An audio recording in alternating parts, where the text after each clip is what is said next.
দীর্ঘ ২০ বছর পর আমাদের নেতা, আমাদের প্রিয় নেতা, আমাদের বিএনপির সাংগঠনিক অভিভাবক, বিএনপির চেয়ারম্যান জনাব তারেক রহমান এই বরিশালের মাটিতে পা রাখবেন। তার আগমন উপলক্ষে আমরা ইতিমধ্যে সজ্জিত হচ্ছি এবং আগামীকাল এই বেলস পার্কের মাঠে জনসমুদ্রে পরিণত হবে এবং আমরা তার কাছে চাই যে তার মা এবং বাবা আমাদের দেশনেত্রী বেগম খালেদা জিয়া যে বরিশালে যে উন্নয়নের বন্যা বয়ে দিয়েছিলেন এবং সেটা যে স্টপ রয়েছে, আগামী দিনে আমাদের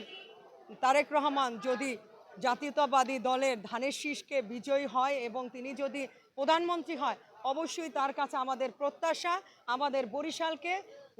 উন্নত করতে হবে এবং যে কাজগুলো অসমাপ্ত রয়েছে সেই কাজগুলো আবার শুরু হবে। এবং আমরা চাই যে এই যে রাজনৈতিক ক্রন্দল রয়েছে আমাদের ভিতরে, সেই ক্রন্দলগুলো তার হাত ধরেই মিটিয়ে যাবে ইনশাল্লাহ।